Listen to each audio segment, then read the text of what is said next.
Felizmente tengo buena señal. Lo estoy poniendo así, lo más cerca del módem posible. Bien.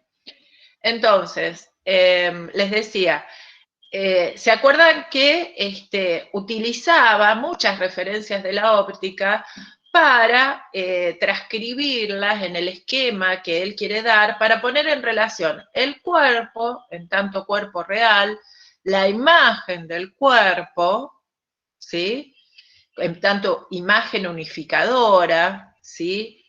Y la posición del sujeto. En ese primer esquema, si ustedes lo tienen todos a mano, que es el esquema, solo el del espejo cóncavo, que no es el que él va a usar, digamos, definitivamente para explicar esta tópica de lo imaginario, pero es de donde va a partir, ¿sí?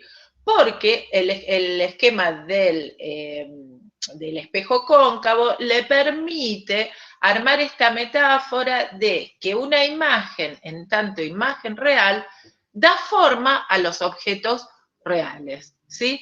Pero esa imagen solo la podemos ver, es como una primera parte, un primer paso en su argumentación, ¿sí? Imagínense que son muchas clases, entonces él va como metiendo la idea, armando la idea para que la gente pueda ir entendiendo cuál es su idea de lo imaginario y cuál es su idea del yo como una ficción, ¿sí? Y cuál es su lectura, entonces, del narcisismo, ¿sí? Como una ficción alienante, necesaria. Es decir, él dice, bueno, ahora vamos a leer Narcisismo, pero con mi teoría o con mi propuesta del estadio del espejo, ¿sí? Que es anterior a este seminario, unos años antes, pero acá la reformula y la complejiza, ¿sí? Entonces, fíjense que ya en ese primer esquema, él separa el lugar del sujeto, que es el lugar del ojo, ¿sí? Desde donde uno se ve, ¿sí? Desde donde nos vamos a ver, desde donde el sujeto se ve, la imagen y el cuerpo en tanto real. Es decir, como que ya arma estas dimensiones que después va a definir como registros, ¿sí? Real, imaginario, simbólico. ¿Por qué simbólico? Bueno, él lo dice en este primer capítulo. Si todos tienen, primer capítulo de la tópica de lo imaginario, si todos tienen el capítulo 7, ¿se acuerdan que lo que decíamos que lo que íbamos a rescatar de este capítulo y del uso, sobre todo piensen esto, él dice que estos esquemas ópticos son dispositivos para pensar, dispositivos para pensar, no están representando puntualmente de una forma unívoca instancias psíquicas o instancias de la constitución psíquica, sino que le permiten poner en juego relaciones, ¿sí? O sea, el movimiento de los espejos, los espacios que generan esos espejos, ¿sí? Es decir, el tipo de imagen, imagen real, imagen virtual, ¿sí? Esos espacios le permiten pensar relaciones y articulaciones. Fundamentalmente va a estar definiendo qué es esto del lugar de lo imaginario, ¿sí? Y lo va a ubicar en el narcisismo, ¿sí? Y el narcisismo para Freud es la constitución del yo, pero ese narcisismo es libido en el yo. Ese enlace entre todos estos elementos es lo que Lacan va a ir argumentando a lo largo de las clases, ¿sí? El espacio del yo es un espacio imaginario. Recuerden que yo les había dicho, no voy a retomar esto, que lo plantea como un espacio imaginario, porque está, digamos, primero para hablar de la constitución del yo, pero esto lo está pensando desde un modo de pensar la clínica.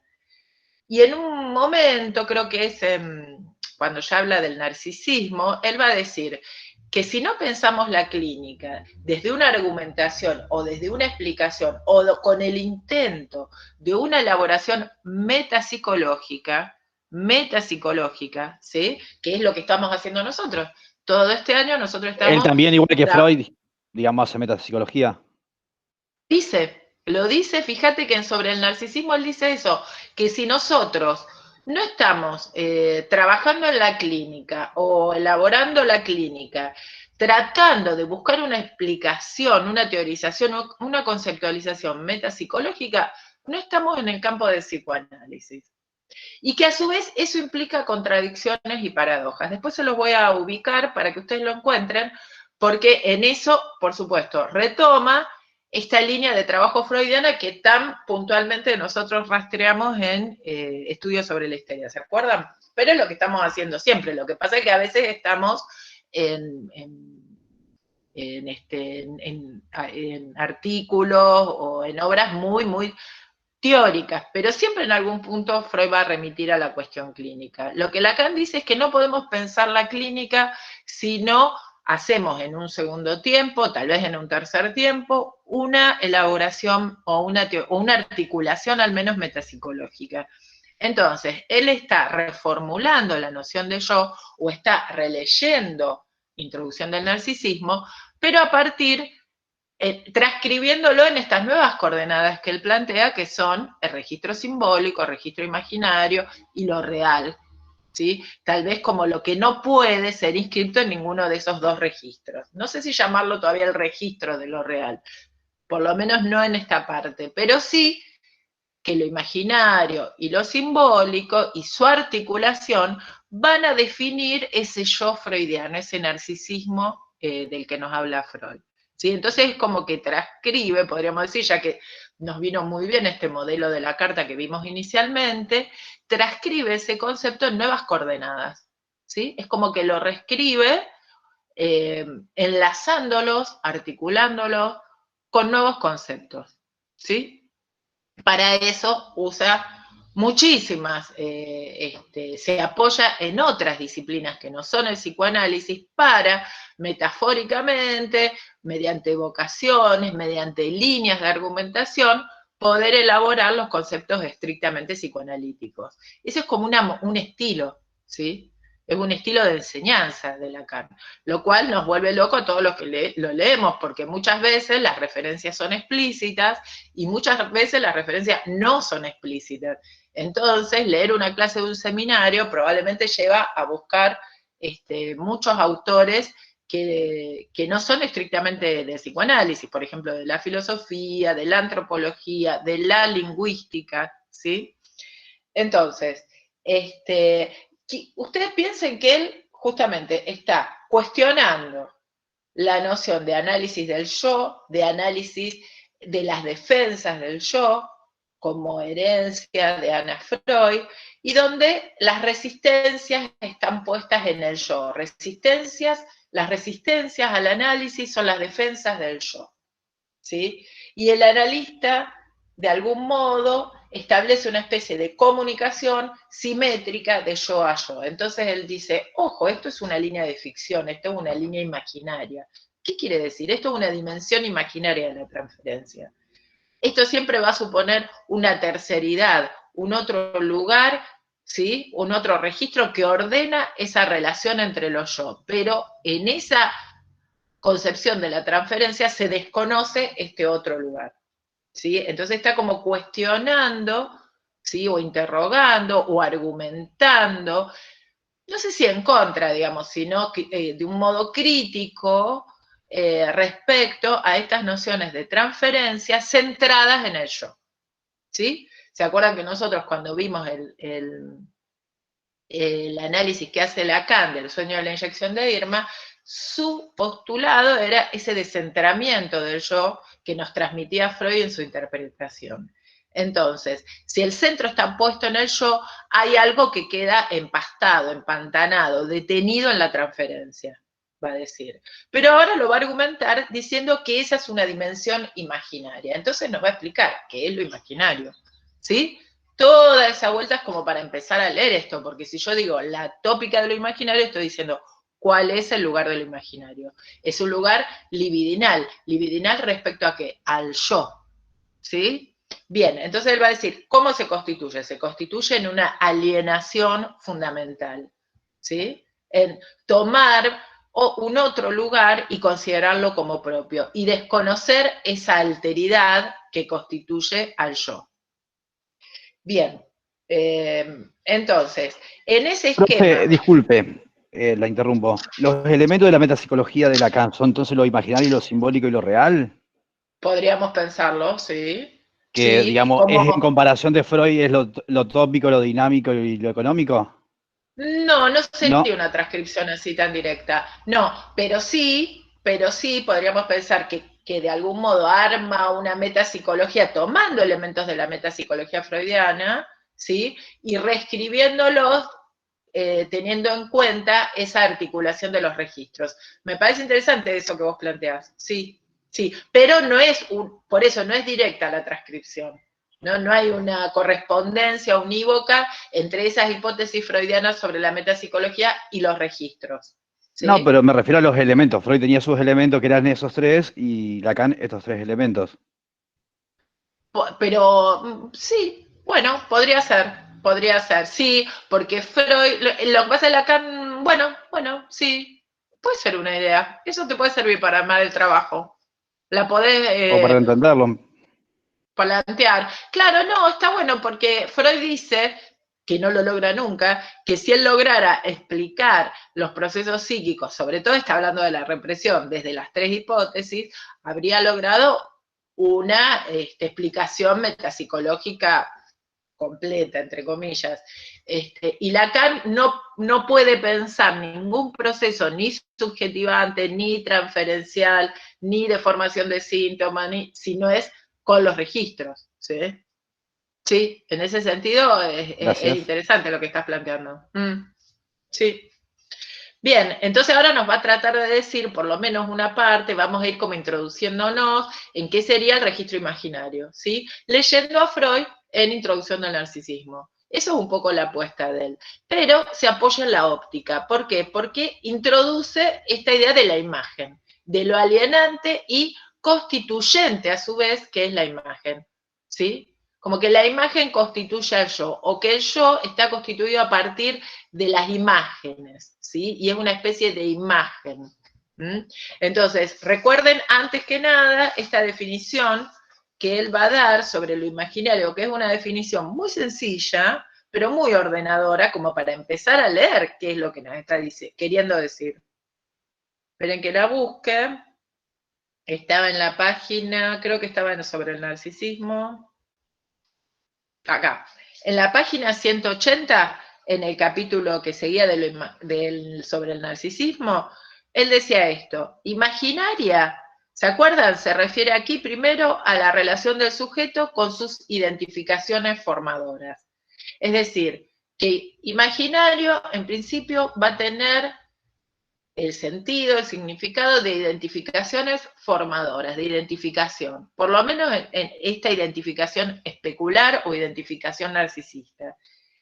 Formadora del yo, sería la que está explicando acá. Y a su vez que de algún modo plantea una relación del sujeto con lo real, acá el real no es el real del registro, sino del sujeto y lo real, que es ilusoria. Ilusoria, pero a su vez constituyente, porque esa relación ilusoria con lo real constituye la realidad, podríamos decir. Va a ser el juego este todo el tiempo, lo real, la realidad, qué es la realidad, cómo es la relación a los objetos. Bueno, nos está como, ¿cómo les diría? Como infiltrando esta idea de que esa relación con los objetos y del yo con los objetos es una relación que está guiada, orientada, tramada por imágenes, ¿sí? Por formas, por moldes, por pattern, que es como una especie de molde, ¿sí? Por gestalt. Y que esas gestalt son las que de algún modo atrapan, orientan el movimiento libidinal. ¿Sí? Eso es lo que él nos está queriendo decir con esta idea de imaginario. No quieran agarrarlo del todo, es como ir como entrando en los conceptos, ¿no? Ir pensándolo. Entonces, este primer esquema óptico le sirve para plantear dos cosas que habíamos leído la otra vez y que son importantes. Una es esta, que las imágenes son formadoras, ¿sí? Son constitutivas. A ver, ahora vuelvan al capítulo 7, ¿tienen ahí el material? Y otra cuestión que es importante, digamos, y que eso es lo que él toma de los estudios de psicología de la época, y es que esas imágenes formadoras se anticipan, son anticipatorias, ¿sí?, de la posibilidad de la maduración neurológica y motriz, ¿sí? Entonces, en esa anticipación le dan forma y estilo a esa... a esa motricidad corporal, ¿sí? Entonces, anticipan una forma unificada sobre un cuerpo que aparece como una especie de incoordinación motriz, ¿sí? Porque no hay todavía un desarrollo neurológico que lo permita, ¿sí? Entonces hay como una prematuración ahí. Sí, Bianca. Profe, una pregunta. Esta es la Se me otra acaba de idea ocurrir. clave, digamos, para pensarlo. Sí. Claro. Se me acaba de ocurrir algo. Esto de Bien. digamos, la importancia del registro simbólico y, bueno, imaginario que pone Lacan, que dice Lacan, perdón, ¿tiene algo que ver con esta desmentida de parte del niño cuando, por ejemplo, ve a un ser como la niña que no tiene una parte de su cuerpo igual a, bueno, digamos que a la niña le falta ese pene, que a él, digamos, bueno, que ella y él, porque ambos lo registran como el falo? ¿Tiene algo que ver eso, Muy esa bien. desmentida anatómica? A posteriori, digamos, pero sí, Claro, sí, porque sí. totalmente, porque Ah, vos ok. fíjate que eso es justamente lo que quería introducir hoy, que es la noción de falo, digamos. Claro. Pero la noción de falo no solo, digamos, es decir, no solo como la premisa universal del pene, sino como que esta imagen de totalidad va a tener que ver con el falo, digamos, pero el falo Ajá, ya pensado como objeto del deseo materno. ¿Sí? Porque claro. hay como una ampliación, justamente después de esto vamos a trabajar el complejo de castración. Entonces ahí vamos a pensar el falo como aquello, esa premisa universal que tanto al niño como a la niña le funciona como registro simbólico e imaginario, como una articulación de los dos, para abordar lo real de la diferencia de sexos. Es decir, que la Claro. diferencia de sexos nunca se lee como realmente es, sino que se Ujú. lee desde una posición que va a estar articulada a estos lugares primordiales, a estos lugares iniciales, estos lugares de identificación iniciales. Desde ahí de donde el niño va a leer, el niño, la niña va a leer la diferencia de sexo. Es muy interesante lo que dice Bianca, porque él dice, así es porque el nene ve ahí que falta algo cuando no falta nada. Claro, la diferencia de sexos aparece como una especie de real que tiene que leerse de algún modo. ¿Desde dónde se lee? Bueno, en parte, se va a leer desde esta posición o de esta unidad especular constitutiva, desde ese lugar desde donde el niño fue visto, que tenemos que llegar a eso antes, ¿sí? Que no hay posibilidad de verse sin haber sido visto. ¿Se acuerdan que habíamos visto esto la vez pasada? Entonces, pero está bárbaro lo que vos traes, Bianca, sirve para ya ir anticipando lo que viene después, ¿sí? Entonces, acuérdense, otra manera de anticipar lo que viene ahora es esto que dice Freud, es ¿por qué se pierde el narcisismo? Si este es un lugar tan satisfactorio, ¿qué hace? ¿Qué es lo que atenta contra ese narcisismo, contra esa perfección, ¿sí?, del narcisismo primario? Bueno, dice, creo que el lugar central es el complejo de castración, ¿sí? La angustia ante la pérdida y la envidia del pene en la niña. Eso son los modos en que se inscribe esa diferencia sexual. Pero esto va a tener que ver con ese lugar que ocuparon tanto el niño como la niña para, en función, no para la madre, en función, respecto al deseo materno, que es un lugar siempre difícil de cernir, digamos, ¿no? Pero bien, bárbaro. Entonces, lo importante también de esto imaginario, que después yo lo pensaba, capaz que a fin de año lo podemos retomar ya desde la carta, es que hay una anticipación, digamos, hay algo que anticipa la maduración, tanto neurológica como motriz. Y en esa anticipación tiene un valor, en este momento de la estructuración psíquica, un valor prevalente la imagen. Una imagen de unidad, que dice, va a dar estilo, va a dar el estilo motor a ese cuerpo. Entonces, esta idea que está en la página 128 del capítulo 7. Insisto en este punto en mi teoría del estadio del espejo. Esa es su teoría del estadio del espejo, es esto. La sola visión de la forma total del cuerpo humano brinda al sujeto un dominio imaginario de su cuerpo prematuro respecto al dominio real. Ahora vamos a ver que no es solo la visión del cuerpo humano, ¿sí? Porque para poder verlo, bueno, tiene que pasar una serie de cosas que nos lleva inevitablemente a la castración y al Edipo. Pero esto va a estar operando en este momento inicial en la madre, ¿sí? Esta formación se desvincula así del proceso mismo de maduración y no se confunde con él, ¿sí? Entonces, el sujeto anticipa la culminación del dominio psicológico. Y esta anticipación, es decir, la anticipación que produce la identificación a esa imagen de unidad, ¿sí? Que tanto el espejo como el otro como semejante brinda al niño, dará su estilo al ejercicio ulterior del dominio motor efectivo. Es decir, que ese dominio no es homogéneo, ¿sí? No es solo el dominio esperable por la especie, sino que hay un estilo en ese dominio motor del cuerpo que va a tener que ver con esta identificación, con esta captura imaginaria inicial. Y otra cuestión importante es que para que se dé esa captura, y para eso sirve ese primer esquema, el que habíamos dicho, ¿se acuerdan? Este esquemita, ¿sí? Que no lo voy a explicar de nuevo, porque ya tuvimos una clase entera, cualquier cosa ven la clase de nuevo. Ese esquema, ¿por qué es importante? Porque él le permite situar esto, y ahí estarían articulados, como dice Ricardo, los registros. ¿Por qué? Para que la ilusión se produzca, para que se constituya ante el ojo que mira un mundo donde lo imaginario pueda incluir lo real, ¿no? Porque después en el esquema que sigue, él va a poner abajo al jarrón. ¿Ustedes lo vieron? ¿Vieron el video de YouTube? Donde está la experiencia óptica, donde está esa experiencia de ilusión óptica. Sí. ¿Vieron?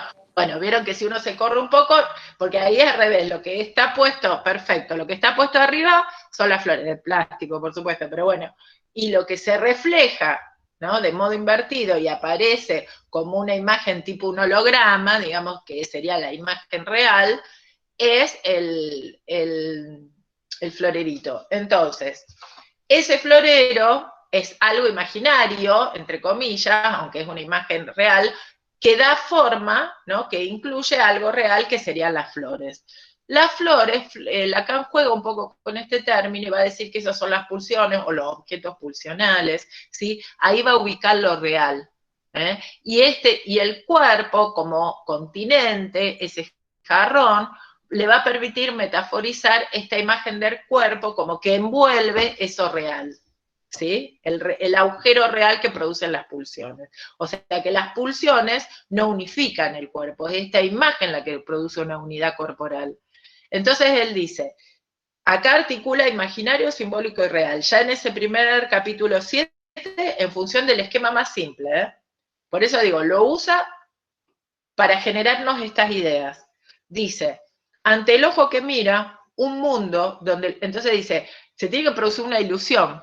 Es decir, que nosotros para vernos estamos en ese marco, ¿se acuerdan que la otra vez no me salía la palabra? De cono de luz o cono de rayos, ¿sí? En el cono que producen esos rayos, estamos en esa ilusión, nuestra realidad es esa ilusión, ¿sí? Ahí estamos nosotros, ahí podemos vernos. Si estamos en esa ilusión, podemos vernos.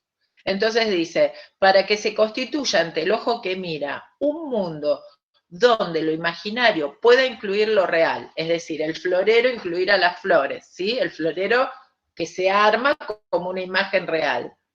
Y formularlo, lo que decía antes, es decir, que si esas imágenes constituyen lo real para nosotros, también lo formulan. Están diciéndonos, este es el objeto que vos buscás. Este es el objeto, ¿vieron cuando el enamoramiento? La otra vez escuchaba en una serie, sí, yo vivo con aquella, pero vos sos la indicada. fíjense qué alucinante esta imagen de la flecha, ¿no? Vos sos la indicada, le decía al personaje. Entonces, al amante, digamos, pero el enamoramiento, el amor está ahí, vos sos la indicada. Algo que me dice, sos vos y no otra, ¿eh? Sos vos y no otro, ¿sí? Entonces, de algún modo esas imágenes formulan lo real, ¿se entiende? Le dan forma, dicen de qué se trata para nosotros. Entonces, ese real o esa realidad es una realidad de libido, de investiduras libidinales, ¿sí?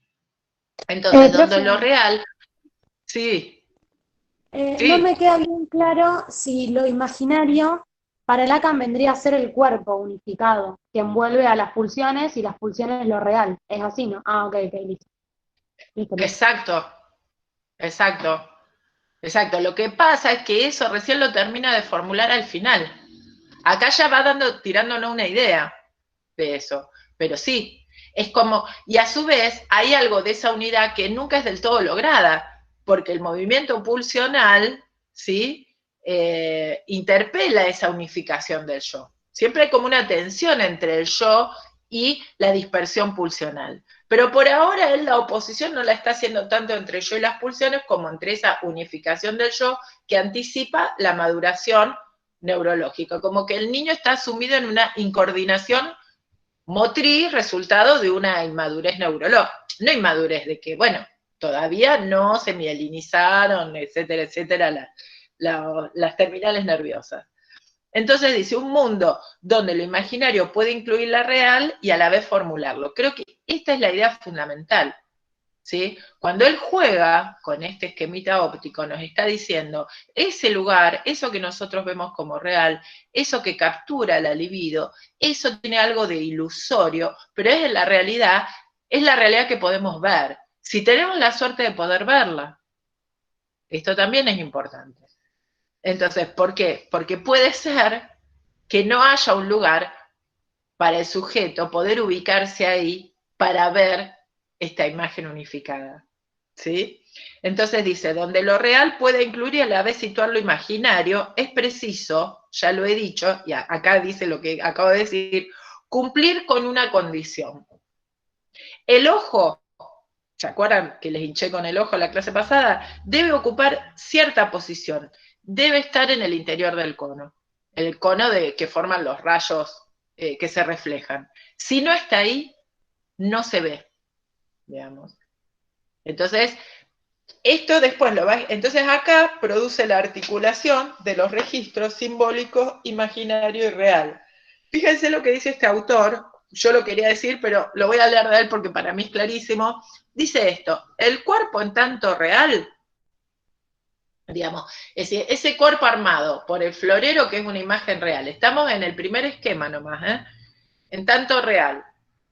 Esa imagen del florero envolviendo las flores, ¿no? Que es una especie de acomodación entre una imagen real, es decir, una especie de ilusión óptica entre una imagen real, esa imagen que se forma de este lado del espejo, digamos, del mismo lado que los objetos, y un objeto que sí es un objeto real. Entonces dice, si yo estoy acá, la veo, ¿no? Entonces, esa imagen es inaccesible a la mirada y por tanto al sujeto. Si yo estoy en ese mismo cuerpo, no puedo verme, ¿sí? Entonces, para el sujeto, determinado por el orden simbólico, no es accesible esa imagen real, si no es, ¿sí? Si no es por su reflexión en el espejo, ¿sí? Es decir, no voy a captar la imagen real de mi cuerpo si no la veo reflejada en el espejo. Y para verla reflejada en el espejo, tengo que estar en alguna posición, ¿sí? En el universo simbólico, en algún lugar en el registro simbólico, ¿sí? Que esa es la posición del ojo.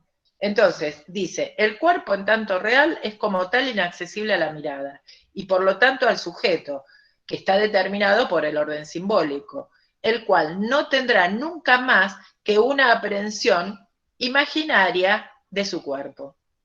Ahí se articularían los registros. No hay forma de vernos si no es por medio de una imagen. ¿Sí? Bueno, avancemos un poquito, ahora vamos al otro esquema, que es más rico y explica esto que dice acá. El caso que él va a dar de Melanie Klein, de algún modo muestra esto, porque ustedes dicen, ¿cómo que alguien puede estar en una situación en la que no se ve? ¿Alguien leyó el caso que presenta ahí? Porque no lo voy, si me pongo a relatar eso, se me va toda la clase. Pero ¿alguien leyó el caso?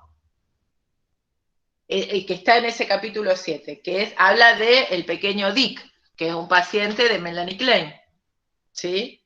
Y usted dice, ¿cómo que alguien puede no verse? Bueno, en el caso de Dick pasa esto.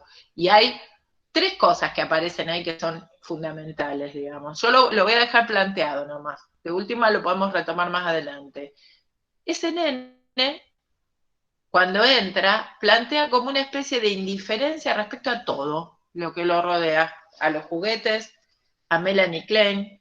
Le es indiferente que la niñera se vaya, ¿sí? Dice que tiene algunas palabras. Juan, Melanie Klein habría ser ese otro, el ojo, algo así, o la que ubica el ojo. La que ubica, bueno. Entonces lo vemos un poquito. ¿Quieren que lo veamos una pizquita? Es muy interesante porque ahí estaría hablando de esto. Entonces, ¿por qué? Porque él dice, el universo simbólico, ¿sí? Esto que el otro ofrece al niño, ofrece esta imagen, ofrece los objetos de los cuales se va a recortar el objeto. En este ida y vuelta con el otro se van a recortar los objetos pulsionales, ofrece un lugar en el discurso, pero más allá de la intención. Esto se pone en juego a partir de un deseo que articula todo esto. Entonces, ¿qué significa? Dice esto Lacan, en la relación en lo imaginario y lo real, la constitución del mundo que de ella resulta. Digamos, todo depende de la situación del sujeto. La situación del sujeto está caracterizada esencialmente por su lugar en el mundo simbólico. Entonces, lo que hace Melanie Klein con su intervención es ubicar a Dick en relación dice Lacan, le enchapa, digamos, lo simbólico, le enchapa el complejo de Edipo. Lo ubica en una relación respecto al padre y a la madre, a sus objetos libidinales, ¿sí? Pero cuando el niño llega, que no llama, o que dispone de algunas palabras, porque dice algunas palabras, pero no la articula en un decir. Entonces, Lacan dice algo muy interesante, que es como para ir teniéndolo en cuenta, como que esta relación a lo simbólico no es siempre igual, ¿no? Se va organizando de distintos modos. Él dice, este niño está en el lenguaje, porque es hablado de algún modo, ¿sí? Y él toma algunas palabras, dice algunas palabras, pero no las articula dirigiéndose a un otro, ¿sí? No las articula en un llamado. Porque en ese dirigirse al otro pueden aparecer, pensemos que ese dirigirse al otro es cuando se empieza a articular este juego de presencia-ausencia del que habíamos hablado en vivencia-satisfacción. ¿Sí? Hay algo ahí que está como detenido, empastado, nadie sabe por qué, digamos, porque es un niño ya de unos 4 años. Como que reordena lo simbólico, eso es lo que entendí, claro, o como que lo articula a un orden simbólico, es como si lo enganchara, lo nombra, le dice, vos en relación a papá, vos en relación a mamá, vos querés entrar en mamá, él dice trencito, y además hace una especie de juego donde los juguetes, porque el nene jugaba con los juguetitos, tenía como, es interesante porque por un lado aparece como una indiferencia o una indiferenciación, y por otro lado como una fijación, ¿sí? Y solo algunos juguetes parecían tener un valor, pero estar como pegado a los juguetes, ¿no? Como que no podía despegar, ¿sí? Al juguete de su representación, porque la representación de ese juguete lo pone en relación a otros. ¿Vieron cuando los chicos juegan? A los que tienen niños ahora, los que recuerdan sus juegos, los que tienen sobrinos, cuando juegan con los muñecos y están en esas guerras, en esos enfrentamientos, y cada uno representa a alguien, ¿no? O yo soy tal y me enfrento a tal, y entonces el juego es permanentemente una representación, ¿sí? Un poner a jugar no lo que está ahí, sino elaborar algo a partir de esos objetos, ¿sí? No hay una correspondencia, tomando lo que te decía vos, Ricardo, unívoca entre ese objeto y la palabra que lo nombra, sino que justamente como lo relaciona con otras palabras, introduce cierto vacío, ¿sí?, de sentido, de significado, ¿sí? Entonces se puede desplazar hacia otros el sentido de las palabras. Eso es lo que hace Melanie Klein, ¿sí? Cuando ella le dice tren chiquito Dick, tren grande papá, estación mamá, está despegando las palabras de una referencia connotativa, denotativa a esos objetos, ¿sí? Le está dando otra dimensión al lenguaje, lo está articulando, ¿sí? Podríamos decir, es una metáfora, ¿sí? Introduce la metáfora, ¿sí? Este poder representar no solo lo que está, sino lo que no está, lo imposible de ver, ¿sí? Y dice, ahí cuenta Lacan, y está en el texto de Melanie Klein, si alguno lo quiere leer, Mayumi lo trajo, lo puedo compartir también en la página, pero por ahí lo lleva para otros lados. El año que viene creo que empiezan a ver un poco de Melanie Klein. Bueno, lo interesante es que a partir de eso el niño empieza a jugar y llama a la niñera, ¿no? Es como si reordenara. Entonces, lo que dice la compañera, ella reordena lo simbólico. Lacan dice, articula lo simbólico a lo imaginario. Pone en relación los objetos, ¿sí? Pero según un mito, digamos, algo que trasciende esa relación puntual del niño con ese objeto ahí. Le da otro lugar, le da un lugar de que él es alguien para otro, ¿sí? Esto es importante para Melanie Klein, ¿sí? Entonces, bueno, ahí el niño empieza no solo a jugar de otra manera, sino a articular de otra manera el lenguaje, en una palabra, en un habla, ¿sí? Esto es importante, no es lo mismo estar en el lenguaje que disponer del lenguaje, ¿sí? Para eso, dice Lacan, tiene que darse esta conjugación de lo simbólico y lo imaginario, perdón. Entonces, lo simbólico, de alguna manera, ¿qué está haciendo Melanie Klein? Está ubicándolo en un lugar respecto a otro, ¿sí? Lo está poniendo en un lugar, ¿sí? Y entonces, a partir de eso, podríamos decir, siguiendo el esquema de Lacan, puede verse. Y si puede verse, puede ver los objetos, ¿sí? Porque vieron que al final hace un juego y que dice, bueno, si no tuviéramos el espejo plano y ponemos un vidrio, esto es un poco la realidad. Vemos los objetos desde esas imágenes, desde esas gestalt constitutivas, ¿sí? ¿Se pesca un poco esto? Bueno, después, claro, es el lenguaje, pero el lenguaje desde esta función simbólica, digamos, no es el lenguaje como lenguaje únicamente, como estructura de la lengua, sino el lenguaje que posiciona al niño, ¿sí? Este decir del otro que posiciona al niño en un lugar respecto al deseo del otro, ¿sí? Entonces, este lugar que tiene el niño para alguien, eso es lo que conjuga los registros. Sí, Marlene.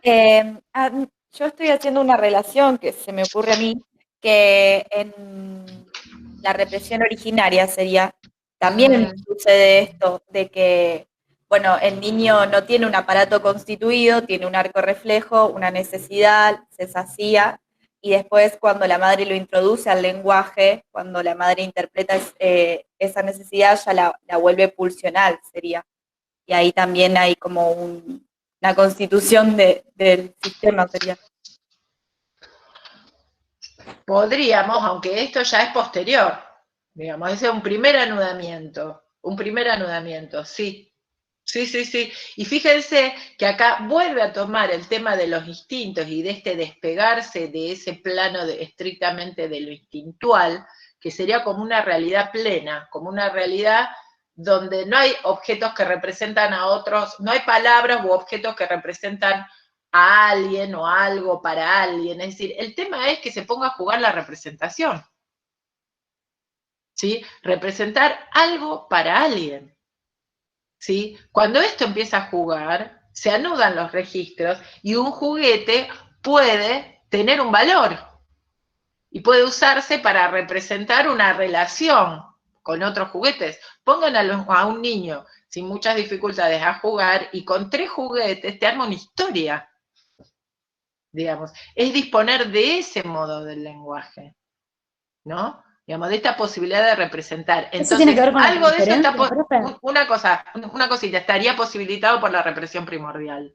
Es un primer momento necesario para que este juego de representación se pueda producir.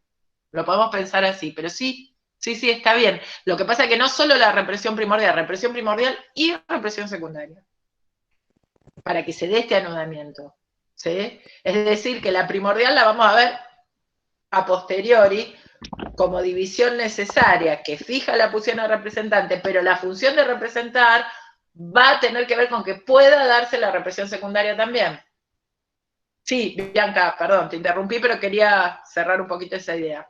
No, está bien, profe, yo interrumpí primero. No, dale, No, dale. sí, esto tiene que ver con la transferencia. Por ahí cuando, digamos, un niño comienza a jugar con este juguete, armando una historia que tiene todo se podría decir, simbolismo atrás, que va representando, por así decirlo, las figuras paternas. Bueno, si esto, digamos, tiene que ver con la transferencia, también, por ejemplo, se me ocurre que el profe Dalmolín, en uno de sus audios, habló también de algún objeto que hasta hoy en día muy probablemente muchos tengamos de nuestra infancia y que, digamos, qué sé yo, puede ser una manta, un peluche, lo que sea, que, digamos, hable un poco de la transferencia que hicimos de aquellos rasgos, o bueno, todo eso que quedó, digamos, de restos del complejo de Edipo, por ahí, se me ocurre. Sí, exactamente. Sí, claro, y aparte, la transferencia la podemos tomar en el sentido más, que es lo que toma acá Lacan, más, ¿cómo te diría? Básico, que es transferir investidura. ¿Sí? Desplazar investidura a ciertos objetos que por condensación y desplazamiento tienen un valor sustitutivo, digamos.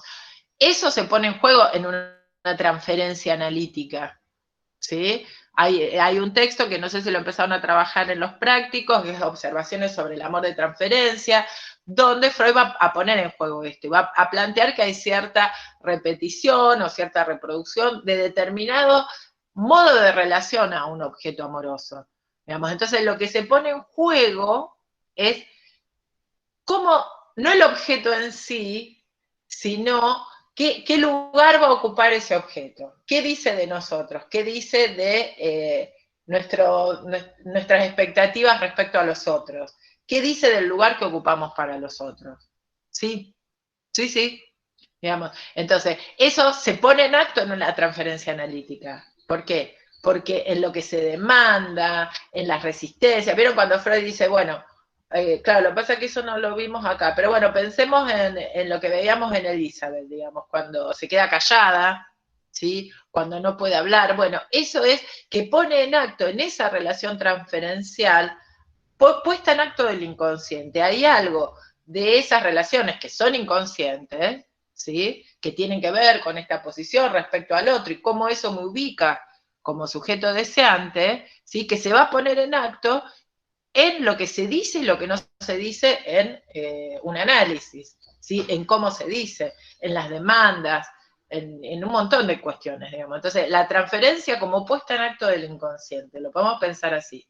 O lo que vos traes como una especie de transferencia libidinal, ¿sí? Desplazamiento de libidinal hacia un objeto sustituto, ¿sí? Que oficia de sustituto. ¿Y por qué oficia de sustituto? Bueno, como lo habíamos pensado respecto al síntoma, porque hay una condensación y desplazamiento de investiduras hacia ese objeto, ¿sí? Bueno, ahí habría, en términos de Lacan, habría no es que es imaginario estrictamente, hay una conjugación de esos dos registros, porque eso es posible, la posibilidad de representar y que de un objeto sustituya a otro es que están conjugados estos dos registros. Y él está ahora planteando ese momento inicial de conjugación, ¿se entiende? De articulación de los registros. Lo está pensando en este momento inicial de constitución del yo. ¿Sí? ¿Se entiende esta idea? Bueno, saltamos un poco, Dick, Pero bueno, está más o menos la idea, está bueno para pensarlo. Claro, acá lo dice, le leo nada más esto para ver este ordenamiento que plantea Melanie Klein. Dice, Melanie Klein debe entonces renunciar aquí a toda técnica. No, aparte es muy lindo porque como lo presenta Lacan en el caso, es como, vieron como si ella se encontrara de repente con una situación muy difícil, porque es un niño que no juega, digamos. Entonces se lanza, dice, en una especie de intervención donde le enchufa el Edipo, dice, es como si le impusiera el Edipo, y eso logra, dice, un anudamiento que no estaba hasta el momento, porque dice, debe renunciar a toda técnica, o sea, a todo lo que conocía. Tiene un material mínimo, dice, ni siquiera dispone de juegos, este niño no juega. Esto es todo un tema en la clínica con niños. Cuando toma a veces el trencito, no juega, lo hace, esto ¿vieron cuando ustedes, yo les leía antes, bueno, depende de la posición del ojo, si se ve o no se ve, y usted me dice, ¿cómo no se va a ver? Si tiene el ojo, claro, todos tenemos el sentido de la vista, bueno, no todos, y eso también puede estar dificultado, pero no es esto lo que permite verse, porque este niño disponía de sus ojos, pero parecía que no se veía, pero ¿saben cómo lo pesca Lacan? No tanto en verse delante de un espejo, sino esto, cuando toma a veces el trencito, no juega, lo hace como si atravesara la atmósfera. ¿Se entiende? Esta idea de como indiferencia. Vieron que al principio en Pulsiones y sus destinos, que también lo trabaja muy bien Alex Dalmolín, habla de este yo inicial, ¿sí? El yo realidad inicial, donde la realidad externa es indiferente. Hay cierta unidad del yo no lograda, que recién va a estar cuando se constituya ese yo del placer purificado del narcisismo. ¿Sí? Entonces, hay un momento inicial donde hay un yo para el cual lo exterior es indiferente. Hay cierta diferenciación del adentro y del afuera que todavía no está constituida. Hay como una indiferencia de lo que es externo al cuerpo, más allá de que esté el cuerpo y está lo que es externo, pero el sujeto no lo percibe de ese modo. Eso es lo que tenemos que entender. Y en estas patologías tempranas se puede observar más claramente, ¿no? Entonces dice, toma el tren y juega, pero como si atravesara la atmósfera. Entonces no juega, como si fuese invisible. Miren cómo lo dice Lacan. O más bien, como si en cierto modo todo le fuese invisible. Si todo le es invisible, él es invisible. Él no se ve. Melanie Klein no interpreta nada aquí y tiene clara conciencia de ello. Parte, dice, de las ideas que tiene, y que son conocidas acerca de lo que sucede en este estadio, porque para Melanie Klein, nosotros lo vamos a ver distinto, pero para Melanie Klein el Edipo ya está de entrada jugándose, ¿no? Que en un sentido se puede pensar. Dice, parte, dice, de las ideas que tiene que son conocidas. Bueno, voy directamente, entonces dice, que dice Melanie Klein, voy directamente y le digo, Dick, tren pequeñito, tren grande, papá tren. Melanie Klein le devuelve lo siguiente. Ah, perdón. Entonces el niño se pone a jugar con su trencito y le dice la palabra, fíjense lo que hizo Dick. Le dice la palabra estación. O sea, responde. Momento crucial, esto dice Lacan, en el que se esboza la unión del lenguaje con el imaginario del sujeto. Melanie Klein le devuelve lo siguiente. La estación es mamá. Dick entrar en mamá. A partir de ese momento, todo se desencadena. Esto dice Lacan. Ella sola hará este tipo de cosas, ninguna otra. Y dice, rápidamente el niño progresa, es un hecho. Fíjense. ¿Qué ha hecho Melanie Klein? Tan solo aportar la verbalización. No es tan solo aportar la simbolización. Ha simbolizado, no es que ella nombra, sino que lo que nombra es una relación. ¿Sí? Algo que no está en los objetos tangibles. ¿Sí? Ha simbolizado una relación efectiva, la de un ser nombrado con otro ser. Ha enchapado la simbolización del mito edípico para llamarlo por su nombre. ¿Sí? Esto sería esa articulación, digamos, no es solo por el lenguaje, sino en esta posibilidad de representar, de simbolizar un mito. ¿Sí? Un mito que lo encadena a algo anterior, ¿sí? Lo pone en un lugar para otro. Esto es fundamental. Bien, ¿avanzo? ¿Están ahí? ¿Están vivos? ¿No están congelados? Fuerte y claro. No, bro. ¿Está? Bárbaro. Bueno, entonces seguimos. Y bueno, sobre lo imaginario, pasamos un poquito, está toda la discusión con Jung, que ya la vimos por todos los costados, por ahora yo no lo tomaría, pero, y se acuerdan que la vez pasada habíamos dicho que Lacan ubicaba, digamos, lo que él va a llamar así, en vez de estadio del espejo, acá lo va a llamar identificación narcisista, ¿sí? A lo que Freud define en Introducción del Narcisismo como nueva acción psíquica, ¿sí? Cuando Freud dice, no hay en el inicio una unidad comparable al yo, las pulsiones sí son primordiales, pero que ya sabemos que no son primordiales, sino que ese momento inicial de la pulsión se va a producir en esta articulación al juego de presencia-ausencia del otro, a cómo el otro nombra la necesidad. Es decir, el momento inicial de la pulsión lo vamos a ubicar con lo que habíamos trabajado con vivencia de satisfacción, ¿sí? Pero no necesariamente ahí hay una unidad corporal, no hay una unidad que permita hacer esta diferenciación de los objetos y el yo. Entonces, esto se va a dar en un determinado momento, ¿sí? Entonces dice, tómalo de Freud y lo dice de esta manera. En la página 178, que ya estamos en el capítulo sobre el narcisismo, o sea, ya empiezan a leer el narcisismo, él y sus alumnos, sus secuaces.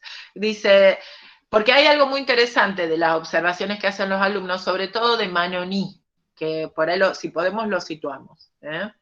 Entonces dice, quienes ya están iniciados en mi enseñanza verán que esta idea confirma la utilidad de mi concepción del estadio del espejo. La idea esta de Freud de que no hay un yo desde el comienzo.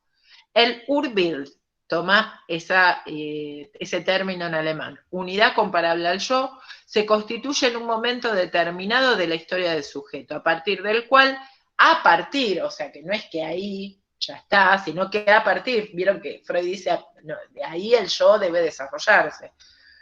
El yo empieza a adquirir sus funciones.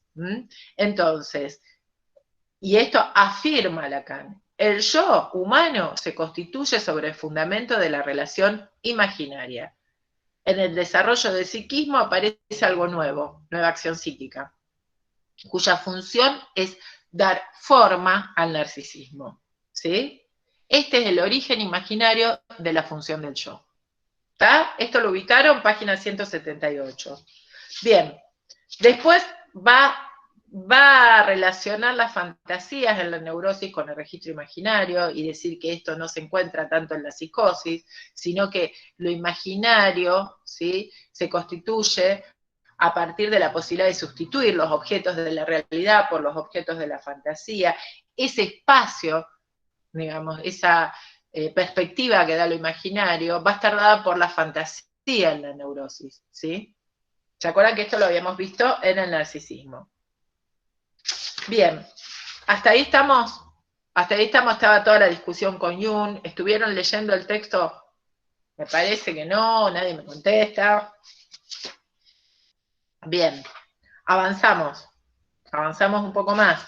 ¿Se acuerdan lo que habíamos dicho de la etología? ¿Se acuerdan lo que habíamos visto de la etología? Bien, ya estamos en los dos narcisismos, ¿sí? Lo que él toma de la etología, ¿se acuerdan? Estos los mecanismos de pareo, lo que vimos la vez pasada, que es una imagen, una gestalt, dice el embrague mecánico del instinto sexual. Que habíamos terminado con el chiste de, para mí fue un chiste, para ustedes me parece que no, de ¿cómo se llama? ¿Cómo se llama la red social en que solo se publican Instagram, fotos? habías dicho. Claro, porque vieron que decía que, bueno, que si el macho no ve a la hembra, sino que ve un pájaro de cartón, pero que tiene el plumón rojo y no sé qué otras características tiene que tener, eso desencadena todo el comportamiento sexual, que es una especie de danza, ¿sí? Entonces, dice, solo con ver 2 o 3 características de la imagen ya se desencadena lo que se llamaría como el comportamiento de apareamiento, digamos, ¿no? Como de ir cercando y seduciendo a la hembra para lograr el apareamiento. Bueno, entonces nada, yo me acordé de eso como ciertas formas preformadas, ciertas gestas, ciertos moldes de lo que hay que mostrar, desencadena o uno espera, o algunos esperan, o se espera que desencadenen determinado comportamiento sexual en el otro, ¿sí? O desencadene la atracción sexual. Pero como que, bueno, obviamente, en la cultura hay, y en ciertos, en los nichos culturales, bueno, en los grupos, en los diferentes grupos, va a haber determinados rasgos que parece que fueran necesarios para desencadenar algo de este comportamiento sexual, ¿no? Tiene que haber 2 o 3 características de esa imagen, digamos, que prenden, digamos, que convocan, ¿sí?, la investidura libidinal. ¿Sí? Entonces, por eso dice, bueno, entonces la pulsión libidinal, la libido está centrada en la función de lo imaginario. La imagen, ¿sí?, lo toma de los animales, pero lo toma como una base para pensar qué ocurre en los seres humanos. Aunque es distinto, hay algo de eso que podría servirnos para su argumentación. ¿Está?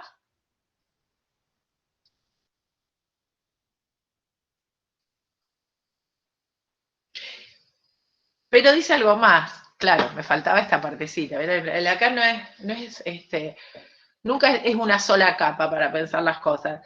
Está bien, esta imagen convoca, etcétera, etcétera, pero si justamente lo que hacen los etólogos es poner un muñeco de cartón, no la hembra, sino un muñeco de cartón que tenga las plumas de los colores que se ponen en la época del apareamiento, dice, entonces, ¿esto a qué nos lleva? Dice, a coincidir con esa experiencia fundamental que nos aporta la elaboración actual de la teoría de los instintos, esto en la página 189, acerca del ciclo del comportamiento sexual, que muestra que en él el sujeto es esencialmente engañadizo.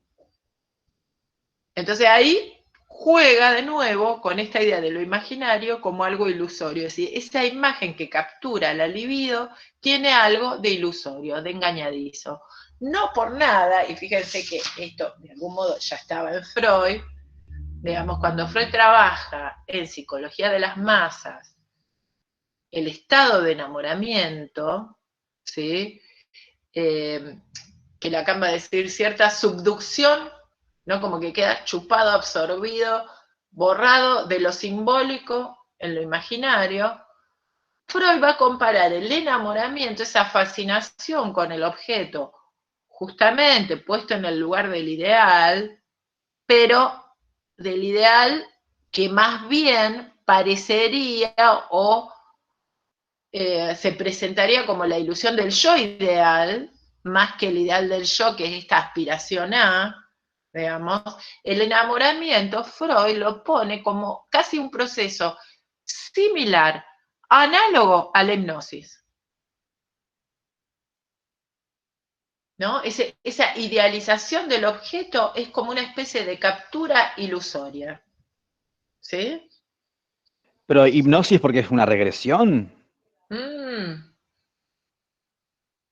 Porque hay algo en ese momento de la captura libidinal por la imagen, claro, porque hay una regresión en la hipnosis, pero Claro, regresión en la sentido freudiano, ¿eh? Claro, Pero sí.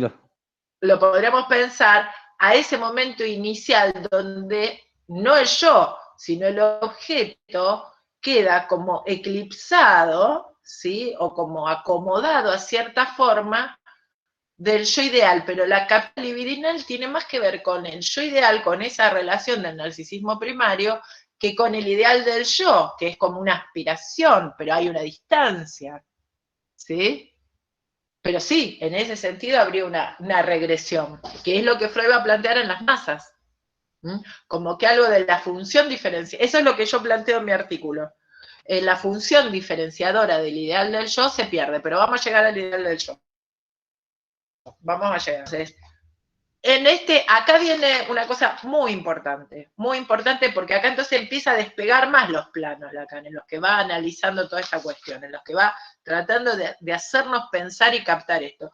Fíjense que por eso les decía que es un seminario oral, que él como que va entrando a los temas y va tratando de producir en el que escucha nociones, evocaciones, pero no una definición clara, sino que es como que nos va llevando con su pensamiento a generarnos una idea de lo que se trata, ¿sí? A ayudarnos a pensar.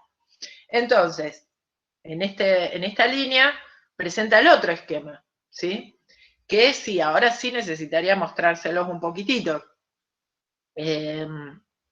Entonces, él acá va a volver a jugar, no sé si, a ver cómo estoy de señal, tengo muchas ganas de... ¿Tienen todos el artículo?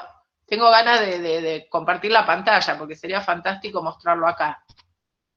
Espérenme un segundito que lo busco acá. ¿Lo tienen? Está en la página 191 el primer esquema. Esperen que yo lo busco acá. Sería 90. Un poco más.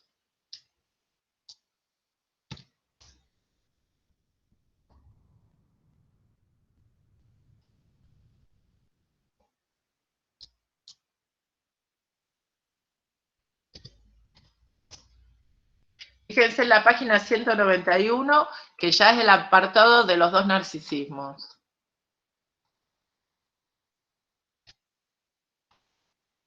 ¿La tienen todos? ¿Podemos ir hablándola sin que yo se las muestre acá? Sí, contéstenme. Sí, la tenemos. ¿Sí? Genial, genial.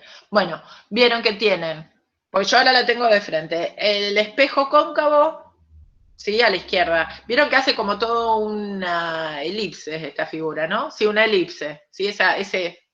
Ese círculo aplanado, ¿sí? Estirado a los costados, ¿está? Entonces, de un lado va a estar el espejo cóncavo, ese que estaba antes. Pero la diferencia, hay varias diferencias, es que la caja, ¿sí? Va a contener el florero, esta vuelta. Ya directamente va a poner el florero, no las flores, ¿sí? Para jugar con esta idea del cuerpo como continente, como envoltura, ¿sí? Esa idea de unidad como envoltura del cuerpo, ¿sí? Mientras que las flores van a jugar un poco como los objetos pulsionales o como las pulsiones también puede ser, ¿sí? Como lo que no tiene una envoltura lograda, como que son dispersas, mientras que el jarrón va de algún modo a metaforizar esta idea de una envoltura, ¿sí? Fíjense que coloca el ojo y pone ahí ese sujeto, ¿sí? El ojo, vieron que está el ojito más o menos arriba de las flores y cerca de donde termina el espejo cóncavo, ¿sí? Ahora no lo ponen los rayos que produce el espejo cóncavo, ¿sí? Porque vieron estos rayos, está bastante mal dibujado de todas maneras, pero los rayos que salen los rayos que salen del florero que está abajo, ¿sí? Del que está al revés, impactan en el espejo cóncavo, pero no van al ojo, ya el ojo no lo pone más para captar esos rayos y tener la ilusión de la imagen real, que era la del primer dispositivo o el que ustedes vieron en el video de YouTube, que ese es la ilusión óptica producida por el espejo cóncavo, sino que el sujeto va a estar sobre las flores, un poco más al costado, ¿sí? Entonces podríamos decir que el cuerpo, ¿sí? El cuerpo real va a estar, digamos, va a ser el resultado de esa imagen real que no se ve y las flores.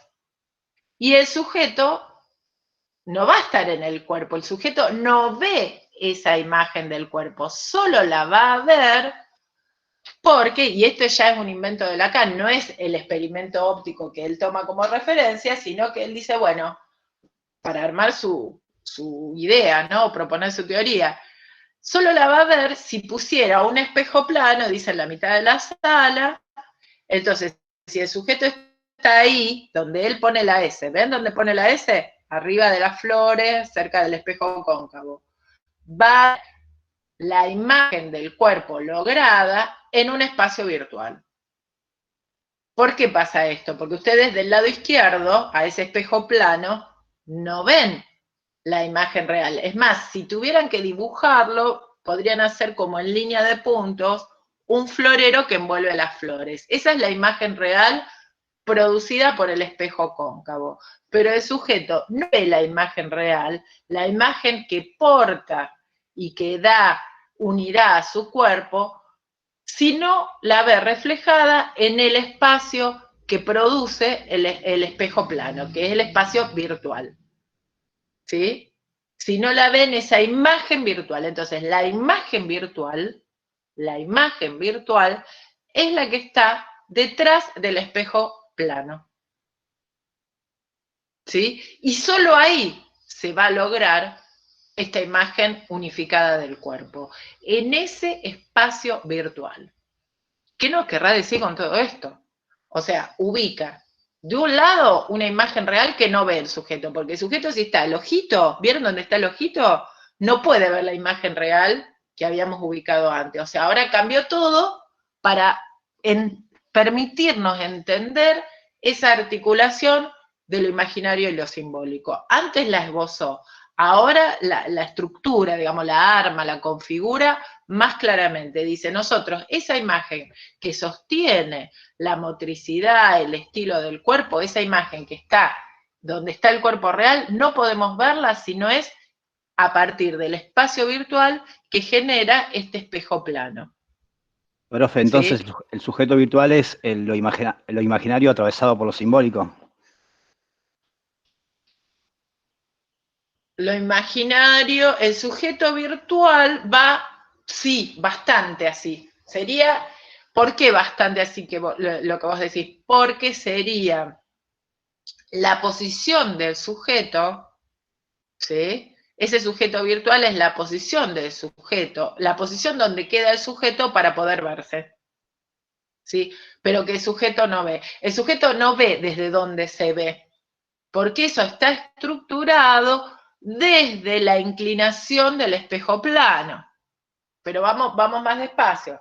Por ahora decimos, para verse la única posibilidad es toda esta configuración.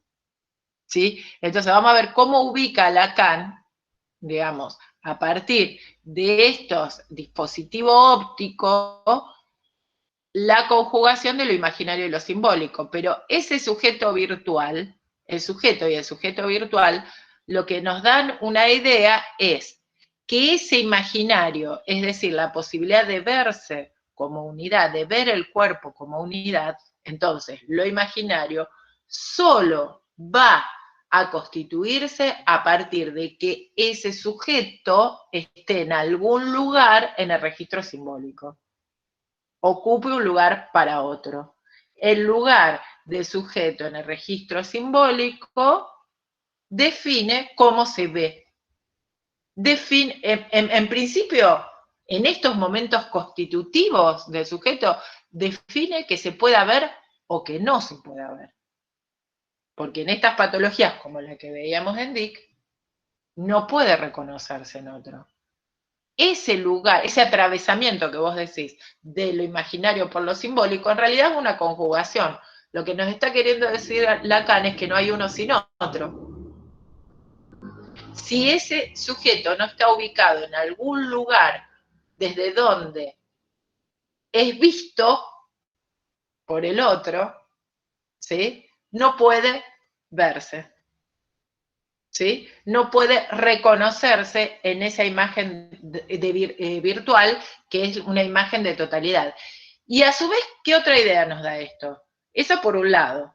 Y por otro lado, nos da la idea de que no hay, que para que haya un cuerpo y una percepción, una autopercepción del cuerpo como unidad, siempre esto va a estar en una especie de dualidad con una imagen que es externa al cuerpo. Nos vemos como totalidad, vemos nuestro cuerpo como totalidad en un lugar ficticio, podríamos decir, virtual. Ahí, y Lacan juega con las palabras, dice, ahí donde no estamos.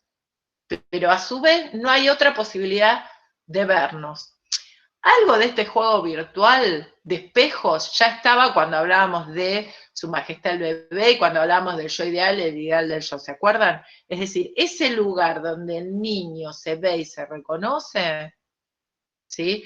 Es un espacio virtual. Y ese espacio virtual está o no está según cómo funciona ese espejo plano, que Lacan ubica como la dimensión simbólica del otro, el otro en tanto simbólico, ¿sí? La voz del otro, dice, la inclinación del espejo va a estar dada por la voz del otro, ¿sí? Por el lugar que este niño, por eso ahí podemos empezar a pensar esto que traía al principio Bianca, del falo, de este lugar del niño respecto al deseo materno.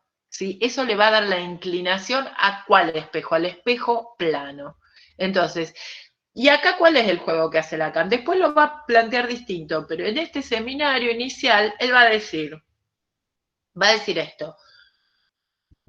Las otras especies, vieron que leyeron esto de que, bueno, por supuesto, el apareamiento solo se puede producir con una imagen, ¿no? Con otro ser cuya imagen responda a la imagen de la especie. Dice, a la imagen que cada uno lleva dentro.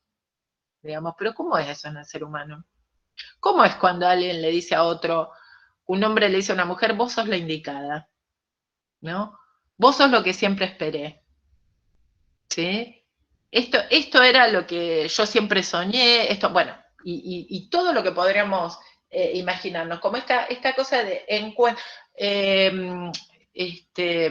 esta sensación de, bueno, parece que te conociera de toda la vida, ¿no? Esa especie de fantasía, de fantasmagoría, diría yo, que se arma en ese primer momento, en ese primer tiempo del enamoramiento. Digamos, ¿cómo puede ser? ¿No? ¿Qué se arma ahí? Bueno, entonces, el juego que va a hacer Lacan en su argumentación es comparar la imagen instintual, la imagen de la especie, con esto que se forma en el hombre. Entonces dice, el hombre, para poder reconocerse como humano, dice, no le alcanza, si yo pensara que esto es el córtex, que en realidad tampoco el córtex da una imagen del hombrecito que está en el hombre, como de la figura humana como totalidad. Dice, si yo me quedara en el espejo cóncavo, ¿sí? Me da risa porque yo estoy señalando acá y ustedes no están viendo, pero bueno, siempre estoy mirando el dibujito de la página 191. Si ustedes ven, saquen el espejo plano y la imagen virtual, vayan hasta la mitad, ¿no? Entonces les queda el espejo cóncavo, el florideo para abajo, las flores para arriba. Es decir, si solo se tratara del córtex, dice él, de la imagen de la especie, del hombrecito que está en el hombre, no podríamos vernos. Para el ser humano, la forma original no es la forma de la especie, es la relación al otro. Entonces, para vernos tiene que estar ese espejo plano, que es como él representa en este esquema al otro. Que después, en otro, más adelante, le va a poner una A ahí. ¿Sí? Y donde está, los voy a complicar un poquito, donde está el sujeto virtual, en un texto posterior, que creo que en la clase de Curie del libro de introducción está así, aparece una I, como el ideal del yo. Como si esa posición del sujeto virtual, ¿sí?, que da cuenta de la posición desde donde nos vemos, ¿sí?, fuera el ideal del yo. Y eso está así también trabajado en el artículo que les pasé. El ideal del yo aparece como ese punto de vista desde donde somos vistos, ¿sí? Y eso dirige las elecciones de objeto. Pero ese lugar desde donde somos vistos es lo que desconocemos. Es lo que no vemos en el espejo. Nosotros vemos esa unidad del cuerpo, ¿sí? ¿Vieron cuando ustedes me contaban la vez pasada? Alguien me contó, porque lo escuchó supongo en otra clase, porque no está en este texto de Lacan. Lacan acá todavía introduce la voz del otro por la vía del espejo plano, pero no dice este gesto fundamental del niño Cuando el niño se reconoce y ese júbilo delante del espejo y demás, no está solo. El niño busca el gesto, él después trabaja mucho sobre ese gesto de mirar hacia atrás, mirar hacia quien lo sostiene, como ese gesto confirmatorio del otro, ¿sí? Bueno, dice de algún modo, después dice que ese gesto del otro que me confirma, como que ese soy yo, me confirma en mi júbilo, en el reconocimiento, eso es lo que se incorpora, ese signo de amor del otro, es lo que se incorpora como ideal del yo. Es el punto de vista desde donde somos vistos, pero no vemos, ¿sí? Pero acá todavía no llega a esa complejidad. Acá simplemente dice que para vernos necesitamos el espejo plano. Si nosotros nos quedáramos en la cuestión meramente instintual o de la especie, si solo se trataría, dice, del hombrecito que está en el hombre, por lo cual, bueno, podría ser, pero creo que no nos va a producir una investidura libidinal y un movimiento pulsional un ser de otra especie. Pero no es eso, dice, en el hombre lo originario no es esta gestalt que portamos genéticamente, sino la relación al otro. ¿Dónde dice esto? Porque me parece que eso es fundamental ubicarlo. Fíjense en la página 193. O sea que no podemos poner líbido en un animal. Sí, pero no está libido sexual.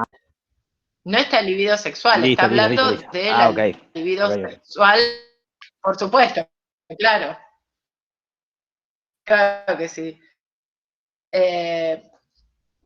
Entonces dice, fíjense, en la página 193, lo que él quiere decir es que esto que es una imagen, un pattern, una gestalt heredada genéticamente y que define la elección, ¿no? Para el apareamiento, sí, para la reproducción, además hace toda una argumentación, toma de Freud, esto del apareamiento, dice como que el individuo al final no es nada, el individuo es alguien para transmitir la especie, para transmitir genéticamente. Bueno, eso en el ser humano está trastocado, está trastornado, porque no es seguro, y el caso Dick lo ejemplifica, no es seguro que nos reconozcamos en un semejante. Para que eso pase, tenemos que tener un lugar respecto a otro. Tenemos que ser alguien, primero algo para alguien, y después poder tomar la palabra, ¿no? Digamos, si nosotros no estamos en un lugar para otro, podemos no vernos, podemos no reconocernos en el otro. Y los casos graves de autismo, de psicosis, dan cuenta de esto. ¿Sí? Hay algo ahí que no se conjugó de estos registros. Miren cómo lo dice. Vayan a la página 193. Dice, desde luego esto funciona, bueno, justamente toma esto de los animales porque está interesante tomar esta idea de la Gestalt como lo que convoca la libido, como lo que produce los movimientos libidinales. Pero dice, es muy distinto en el hombre y en el animal. Este último, el animal, está adaptado a un Umwelt uniforme. Hay en él ciertas correspondencias preestablecidas, ¿sí? Acá hace otra, digamos, acá hay una teoría de los instintos, más de la etología, digamos, distinta a la de Freud, más moderna, digamos, donde introducen esta idea de las imágenes. Entonces a Lacan le viene bárbaro para armar su idea de lo imaginario. Hay en él ciertas correspondencias preestablecidas, dice, entre su estructura imaginaria y lo que le interesa en su Umwelt, que sería su mundo circundante. Es decir, lo que es importante para la perpetuación de los individuos. Está comandado por eso, el animal. Ellos mismos, función de la perpetuación típica de la especie. El tipo, fíjense que usa todo el tiempo este tipo de referencias, el tipo, la gestalt, el fenotipo, el pattern, ¿no? Esta idea de molde preformado. En el hombre, por el contrario, la reflexión en el espejo manifiesta una posibilidad no ética original. Esta idea de no ética, lo estuve buscando, o noesis, tendría que ver con la posibilidad de una aprehensión, dice, aprehensión inteligente, aprehensión originaria, como una especie de captura, de captación original, e introduce un segundo narcisismo. Si es que tomaba, ojo acá con el primero y segundo narcisismo acá, porque hace medio un juego donde el primer narcisismo tendría que ver con esa imagen de la especie. su pattern, pero esta idea me parece fundamental, su pattern, es decir, su molde, su esquema, ¿no? Fundamental, es de inmediato la relación con el otro. O sea que fíjense que ni siquiera dice es el otro, dice es la relación con el otro. Lo que moldea, lo que articula estos registros en el ser humano es la relación con el otro. Y acá va a ubicar la identificación narcisista. Entonces dice, la del segundo narcisismo, pero no como el segundo narcisismo en Freud, sino es la identificación al otro, que en el caso normal permite al hombre situar con precisión su relación imaginaria libidinal con el mundo en general. Esto es lo que le permite ver en su lugar, pero acuérdense, si vuelven al esquema, que cuando él ve en su lugar, no se ve a sí mismo, ve la imagen, en ese espacio virtual que genera, que produce la relación al otro. Es decir, lo no ético, lo primario para el ser humano es la relación al otro. Y esto introduce esa virtualidad. Esto, ¿qué soy yo para el otro? Introduce esa virtualidad original. Porque ya soy otro para ser yo mismo. Sería como ya paso por un lugar a otro. Sí. ¿Sería como ser deseado para desear? Claro, claro. Y el desear es un momento posterior, pero acá es, si no soy deseado, acá es más primordial, te diría. Si no soy deseado, si no estoy en un lugar de deseo respecto al otro, no me veo. Así. Qué metáfora. Bueno, me falta la última parte, pero en todo caso quedará para consulta. Cualquier cosa, el miércoles retomamos. Nora, Sí, Pablo. Esto que estás diciendo, ¿tiene que ver con el duelo? Sí, sí. A ver, me encanta claro. Porque ustedes van enganchando distintas ideas. No, se me ocurre que, digamos, que en el espérate duelo... que te subo el volumen. ¿Hola? ¿Me escuchás? Sí, te escucho. Estoy tratando de subir el volumen nomás. No, te pregunto sí, dale. si tiene que ver alguna relación con el Se duelo, escucha, porque se me ocurre que en el duelo lo que uno duela justamente es ese significado, lo que uno es para el otro, esa parte de uno y se va con el otro, digamos, la mirada de ese otro. No sé si me explico. Exacto. Interesante, ¿eh? Claro. Sí, y muchas veces se escucha decir eso, ¿no? Cuando alguien pierde a otra persona. Hay algo de vos que se va ahí, porque es esa mirada del otro. Lo que uno significó sobre para vos. ese otro, claro. Lo que uno es para ese otro. Exacto. Claro, se me ocurre incluso cuando se termina una relación y pasan los años y se sigue extrañando a esa persona que quizás ya en ese momento no es la misma persona, pero vos extrañás eso que tuviste más que a esa persona. Eso que vos fuiste para el otro. Perfecto, tal cual. Esa parte Sí. Claro, el yo abre todo el campo de las significaciones. Lo único que le agregaría, una cosita a eso, me parece perfecto el enganche con el duelo, porque eso es lo que se va perdiendo en el duelo, esa parte de lo que soy o de lo que creo ser. Claro, está bueno. Pero Freud después dice que frente a una pérdida de un dolor agudo siempre va a quedar algo cuando muere después la hija. Tiene que reformular eso. Y dice que siempre el dolor va a quedar ahí dando vuelta. ¿O me equivoco? Pero no es contradictorio. No es contradictorio. No decía como contradicción, también. Era como para aportar también. Claro. Sí. Pero es interesante esto, ¿qué es lo que se pierde con el otro, no? ¿Qué es lo que se pierde con el otro?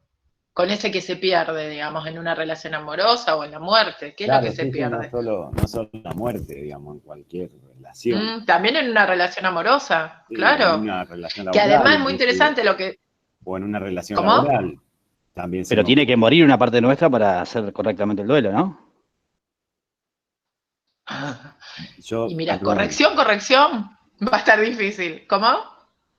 yo no, que digo, me refería a cualquier relación con un otro, llámese amorosa, llámese en la muerte, digo, cualquier duelo, quiero decir. Un duelo que tenga que ver con lo laboral, con lo vocacional, con lo que se te ocurra, digo. Algo que forme parte de la identidad de uno, a lo que uno sienta que pertenece. Exactamente, exactamente. Es decir, es un trabajo en relación al narcisismo, digamos, ¿no? Claro, A esto que somos o creemos ser para el otro, pero nos constituye. claro, tal Es cual, parte de nosotros. tal cual. Y que está hecho de sentidos, de significaciones. Y es muy interesante lo que dice Marlene, ¿no? Porque ella dice, bueno, después vos ves a esa persona y no es la misma persona. Claro, hay algo que en determinado momento quedó armado como un juego de sentido, narcisista, después vamos a pensarlo también desde lo fantasmático, que tal vez ni siquiera tiene que ver con el otro. Hay algo, vieron, que cae ahí después en el amor, en las separaciones, hay algo que cae. ¿Qué será? ¿Qué será? ¿No? Tendrá que ver con esto, es decir, las imágenes y el sentido, ¿no? Ser para el otro, creer que somos para el otro, Claro, bueno, un poco sostener. esto hablábamos cuando hablamos de narcisismo, de ese yo como pivote entre el ideal del yo y el yo ideal. Claro. Uh-huh. Exactamente. Exactamente. Sí, sí. Buenísimo. Gracias, Nora. Y aparte ese punto, lo interesante que él va a ubicar acá después, digamos, cuando dice, bueno, según la inclinación, él dice, ese espejo, dice, es la voz del otro, que transmite la legalidad, bueno, y ahí dice, ya es el otro en otra dimensión, ya ese otro, digamos, que es ese espejo plano, captar algo de ese otro ya va a tener que ver con el Edipo, digamos, con digamos, el tránsito por la pérdida de ese yo ideal del narcisismo primario y ese intento de recuperarlo por la vía del ideal del yo. Pero él dice, la inclinación del espejo va a ser esa voz del otro, y lo que nosotros no sabemos, digamos, es de dónde somos vistos. ¿Sí? Siempre vamos a estar tratando de adecuarnos más o menos a esa imagen virtual, pero no sabemos, el punto que no se ve ahí es el punto de vista de donde somos vistos, que es donde yo me paro para ver, donde el sujeto, no yo, el sujeto se para ver ese cuerpo. ¿Sí? Este es el punto de desconocimiento radical. ¿Desde dónde somos vistos? ¿Qué me quiere? ¿Qué quiere el otro de mí? ¿Qué espera otro de mí? Pregunta fundamental también en los duelos, ¿no? Bueno, qué interesante lo del duelo, Pablo. La verdad que trae otra perspectiva.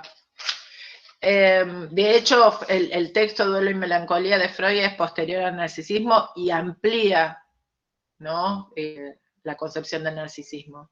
Y este trabajo, no sé si por eso sí podríamos pensar un duelo correcto, como vos decías, Ricardo, pero sí ese trabajo del duelo, parte a parte, digamos. ¿Qué es lo que se pone en juego en esa pérdida necesaria, digamos, en esa elaboración necesaria de una pérdida? ¿Qué tipo de pérdida se pone en juego? Bueno, justamente para pensar todo esto podemos avanzar, ¿eh? Vamos a avanzar en la lógica falocastración.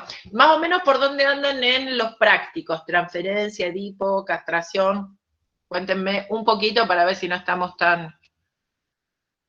no lo llenamos de textos distintos. En la comisión de Jorge Ceballos ya estamos, digamos, ya dimos transferencia, ya dimos.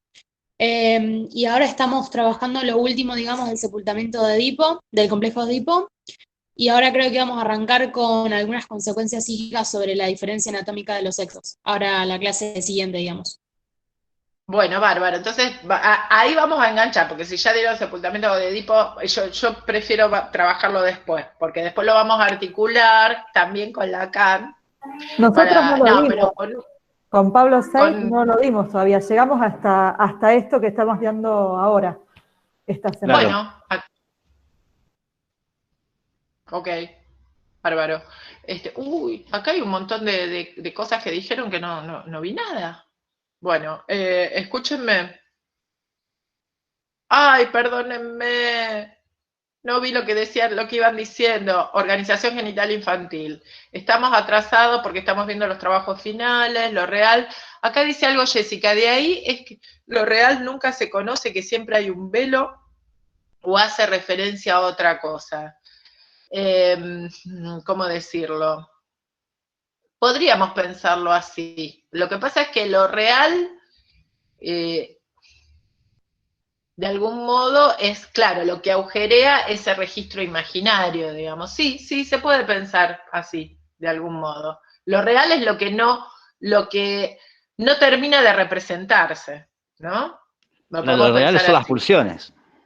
Y claro, y lo va a tomar del lado de las pulsiones, lo cual es interesante, ¿sí? De las pulsiones y del movimiento pulsional, digamos. Porque lo que falta, que bueno, ya quedaría planteado acá, es que no todo, acá lo podremos poner, ese cuerpo real logra su unidad mediante la imagen especular, pero no todo del cuerpo es especularizable.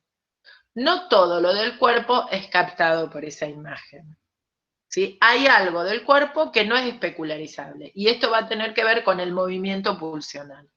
¿Sí? Y ahí podríamos ubicar lo real, con lo no especularizable. ¿Sí?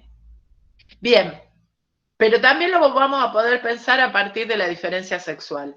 Entonces, para trabajar el complejo de castración, Freud dice, que habíamos leído, que Freud dice que lo que pone en jaque el narcisismo, ¿sí? Es el encuentro con la diferencia de sexos, ¿sí?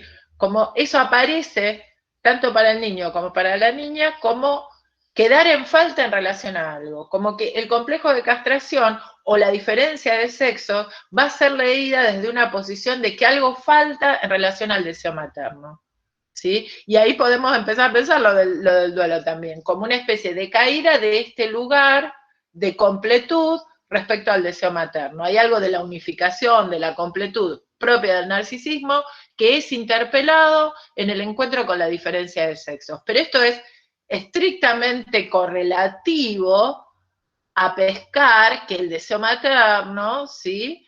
Que uno no es todo para el otro, ¿sí? Que el deseo materno se dirige hacia otro lugar, que la madre mira hacia otro lugar. Entonces, si uno ingresa solo por el complejo de castración y no tiene de algún modo esta idea de la triangulación o del cuaternario edípico, queda un poco tomado solo por la cuestión pene-no pene. Pero si lo pensamos, ese lugar del falo, ese lugar narcisista en relación al deseo de la madre, bueno, se pueden empezar a articular varios elementos, o, en términos de lo que decíamos hoy de Lacan, conjugar lo simbólico y lo imaginario.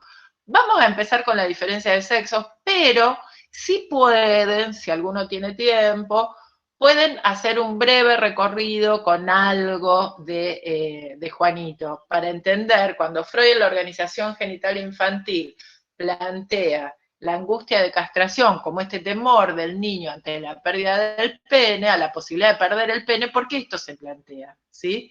Si pueden hacer algún recorrido, yo les voy a traer recortes de Juanito, así como lo hicimos cuando vimos la formación sustitutiva y de síntoma en la fobia. Vamos a tomar también algunas lecturas que hace el papá de Juanito y que hace Freud de las observaciones del papá, porque recuerden que es las observaciones del papá de Juanito y Freud hace una lectura, ¿no? De estas observaciones. Y empieza a plantear esta cuestión del complejo de castración. También en El hombre de los lobos, pero vamos a tomar Juanito, que lo tenemos como un poco más a mano, aparte a partir de lo que vimos de represión. ¿Te puedo hacer una Entonces pregunta? vamos a... Te quería hacer una pregunta, no te quiero cortar. Si querés seguir, después te pregunto. No, eso. Entonces, para la próxima vamos a trabajar organización genital infantil para empezar a pensar qué es esto de la lógica falocastración, ¿sí? Es decir, cómo es pensar el complejo de castración que articula la diferencia de sexos como algo del orden de lo real con este supuesto narcisista del falo, ¿sí? Que es algo de lo que traía Bianca hoy. A ver cómo lo podemos armar. Esto no se termina de armar hasta que no vemos sexualidad femenina, ¿sí? Que una primera entrada es ese texto de algunas consecuencias psíquicas, ¿sí? Pero bueno, vamos a ir viendo qué podemos armar. ¿Les parece? Sí, Pablo, ahora sí. No, te ¿Te quería escucho? preguntar, con respecto de todo esto que estaba hablando ahora al final, de ese lugar que no se ve del cuerpo, de lo que no se logra decir, de la castración misma, de la falta. Te quería preguntar, ¿qué sucede en la psicosis con el delirio de grandeza?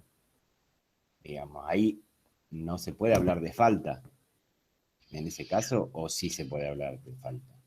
Bueno, bárbaro. Viste que yo cuando lo habíamos visto, yo les decía como que en la psicosis, por lo menos lo que Freud puede ir armando, después Lacan lo reformula mucho más, pero leyendo a Freud, porque leyendo el análisis que hace Freud de Schreber, ¿se acuerdan cuando yo les leía que la psicosis era autoplástica, que rechazaba algo de la realidad, como que no termina de simbolizarse algo de la realidad, digamos, y, o sea, de esto que va a aparecer como falta para el otro o en el otro, digamos, algo ahí que no termina de armarse y entonces esto es rechazado, a diferencia del neurótico que es reprimido,